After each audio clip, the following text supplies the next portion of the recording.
The icy wind clawed at Emily's face as she rushed down the dimly lit street, her thin coat barely enough to shield her from the cold.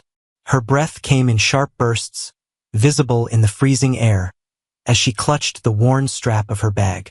She wasn't running from danger but from despair, a growing void of unpaid bills and empty cupboards. The sight of a frail figure huddled against a lamppost brought her steps to a halt. The man was barely a shadow against the snow-dusted sidewalk, his head bowed and hands trembling as he tried to shield himself from the relentless wind. Emily's first instinct was to keep walking. Her problems were big enough without taking on someone else's.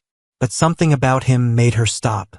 She glanced at the crumpled $20 bill in her pocket, the last of her money meant to stretch through the week. Her heart hammered as she wrestled with the decision.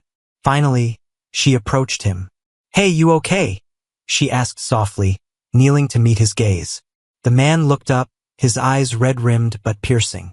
"Just cold. But I'll manage," he mumbled, though the quiver in his voice said otherwise. Without giving herself time to reconsider, Emily pressed the $20 into his hand. "Get something warm to eat," she said, her voice firmer than she felt. The man stared at the money, his mouth opening as if to protest, but no words came out. "Thank you," he whispered, his voice breaking. Emily nodded and walked away, her pace quickening as she fought the sting of tears. She told herself it was no big deal, just money. But deep down, she wondered if she'd made a mistake. The next morning, she woke up to the bitter chill of her tiny apartment. Wrapping herself in a blanket, Emily shuffled to the kitchen, her stomach rumbling. There wasn't much left. A stale piece of bread and a near-empty jar of peanut butter. As she debated whether to eat or save it, a knock at her door startled her. She opened it cautiously to find a plain white envelope lying on the mat. No name, no markings, just an envelope. Frowning, she picked it up and opened it. Inside was a note written in elegant handwriting. "Your kindness didn't go unnoticed. Go to the Rosewood Cafe on 3rd Street today. Your life is about to change." Emily's heart raced. Was this a prank? A scam? Her thoughts immediately jumped to the old man. But how could he have orchestrated something like this? Curiosity warred with suspicion, but in the end, curiosity won. The Rosewood Cafe was a warm, inviting haven nestled on a bustling street. Emily hadn't been there in years, not since her financial troubles began. As she stepped inside, the scent of freshly baked pastries and brewed coffee enveloped her. She stood awkwardly near the counter, unsure of what to do, when the barista smiled and called her name. "Emily, this is for you." She blinked in surprise as he handed her a steaming cup of coffee and a plate with a flaky croissant. "Who?" she started, but he cut her off. "It's from a friend," he said with a knowing smile. Emily sat at a corner table, savoring the rare treat while her mind raced. Who could have done this? She was halfway through the coffee when a man approached her table. He was sharply dressed, with a confident yet kind demeanor. "Emily?" he asked, his voice warm but firm. "Yes," she replied, wary.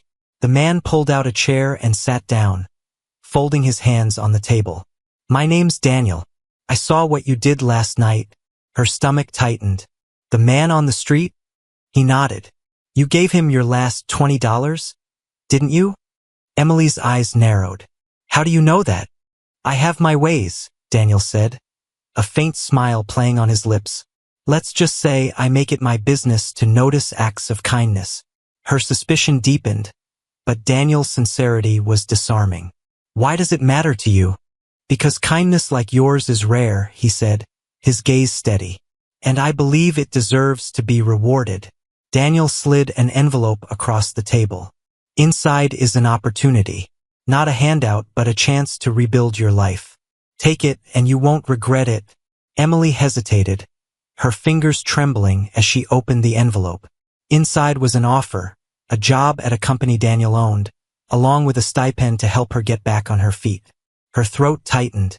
"Why are you doing this?" "Because someone once did the same for me," Daniel said simply. "And I've made it my mission to pay it forward." Tears welled in Emily's eyes as she realized this wasn't a scam or a cruel joke. It was real. Over the following months, Emily's life transformed. The job provided stability she hadn't felt in years, and the kindness she'd shown that freezing night seemed to ripple outward. She began helping others whenever she could. A meal for a struggling neighbor, a coat for someone on the street, always remembering the power of a single, selfless act.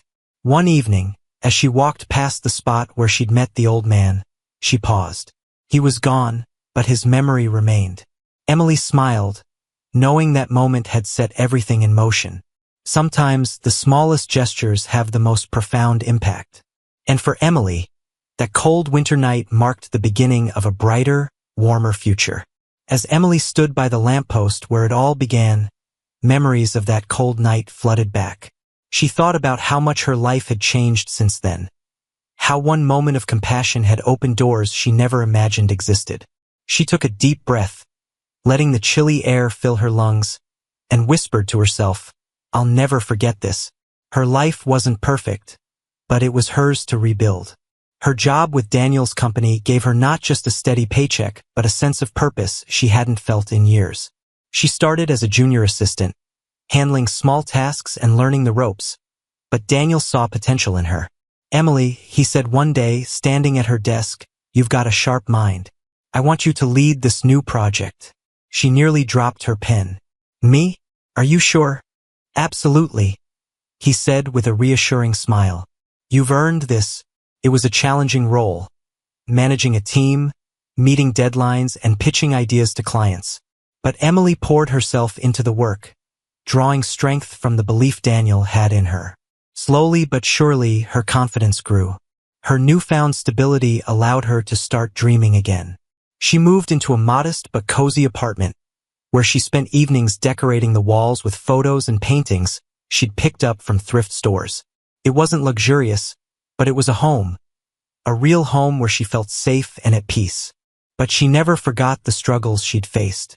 Every time she saw someone in need, she was reminded of the old man on the corner and the $20 bill that had started it all. One evening, Emily decided to visit a local shelter.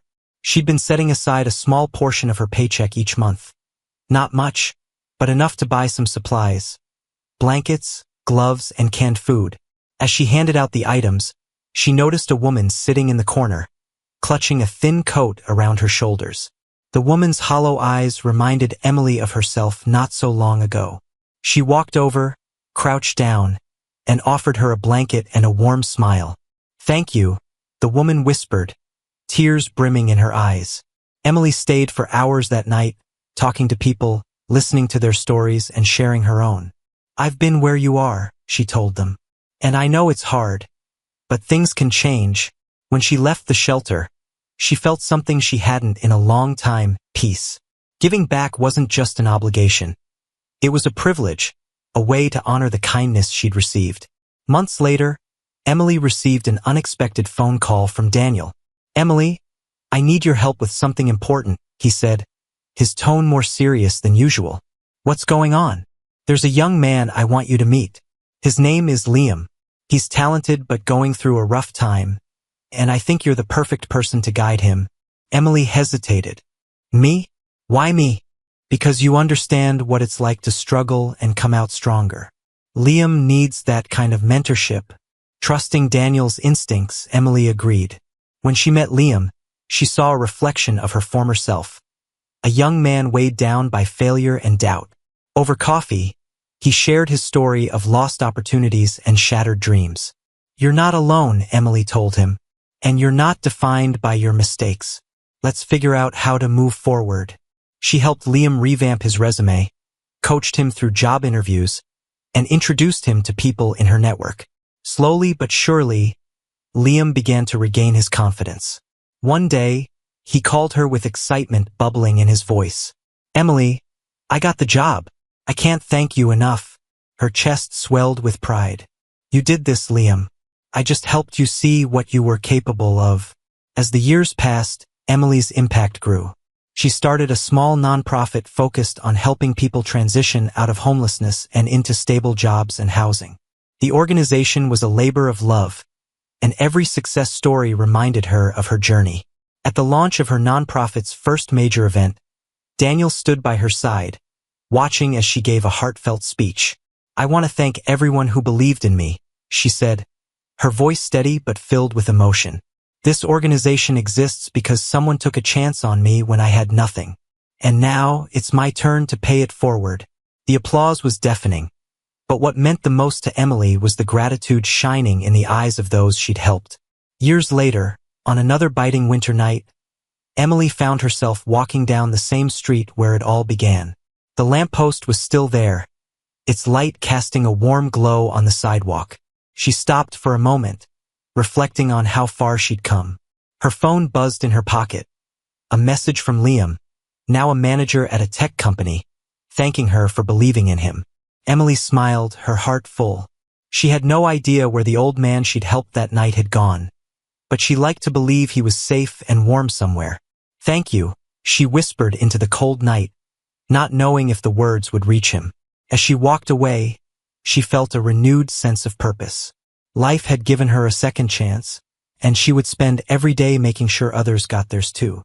The following days unfolded like a cascade of new opportunities and quiet moments of reflection. Emily found herself revisiting memories, marveling at the chain of events that had brought her here.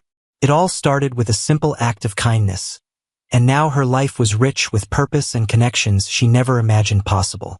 One day, while sorting through paperwork at her nonprofit's modest office, Emily's assistant, Mia, poked her head in. "There's someone here to see you," she said, a curious look on her face. "Who is it?" Emily asked, glancing at the clock. She wasn't expecting any meetings today. He didn't say, just asked if you'd spare a moment. Curiosity piqued. Emily nodded. "Send him in." A moment later, a familiar face walked through the door. It was the old man from that winter night so many years ago, though he looked healthier now, his posture more upright and his clothes clean and neatly pressed. "Hello, Emily," he said, his voice steady but warm. Her heart skipped a beat. "It's you," she whispered, standing up from her desk. He smiled. "It's been a while, hasn't it?" She hesitated, trying to find the words. "I never thought I'd see you again. Are you okay? How have you been?" The man nodded, his expression serene. "Better, thanks to you." Emily gestured for him to sit. "You have no idea how much I've thought about that night. It changed everything for me." "And for me," he replied. "That $20 didn't just buy me a meal. It reminded me that people care, even when it feels like the world has turned its back on you." Emily listened intently as the man shared his story. His name was Arthur, and he'd been living on the streets after losing his wife and his home. That night, her act of kindness had sparked something in him, a determination to find his way back. He'd sought help at a shelter the next day, where he was connected to resources that eventually turned his life around. "But what brings you here now?" Emily asked, her voice soft. "I heard about what you've been doing," Arthur said. "Your nonprofit, the people you've helped. It's incredible. I wanted to thank you in person and offer my help." "Your help?" Arthur nodded. "I know what it's like to be at rock bottom. If there's anything I can do, talk to people, share my story, lend a hand, I want to be part of this." Emily felt a lump rise in her throat. "You have no idea how much that means to me, Arthur." "Thank you." Over the following months, Arthur became a vital part of the nonprofit. His story resonated deeply with those they aimed to help, inspiring others to take the first steps toward rebuilding their lives. One day, as Emily and Arthur wrapped up a community outreach event, he turned to her with a thoughtful expression. "You know, it's funny how life works," he said. "What do you mean?" "If you hadn't stopped that night, we wouldn't be standing here. And who knows how many lives would still be in the dark because of it." Emily smiled, a wave of gratitude washing over her. "I guess kindness has a way of rippling out, doesn't it?" Arthur nodded. "It does. And you've created a tidal wave."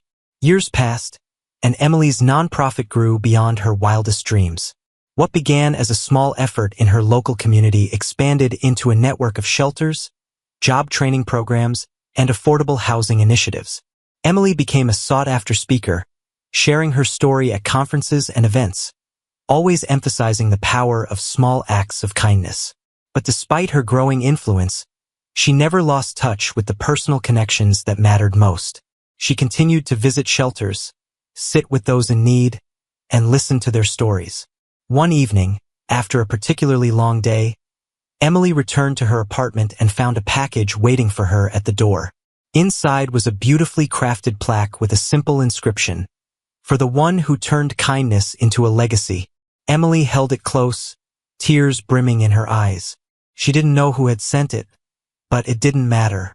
The message was clear. What she had started on that cold winter night had grown into something far greater than herself. As she placed the plaque on her bookshelf, she glanced out the window at the bustling city below. Somewhere out there, another act of kindness was unfolding, sparking a new journey for someone in need. And she knew, without a doubt, that the cycle would continue.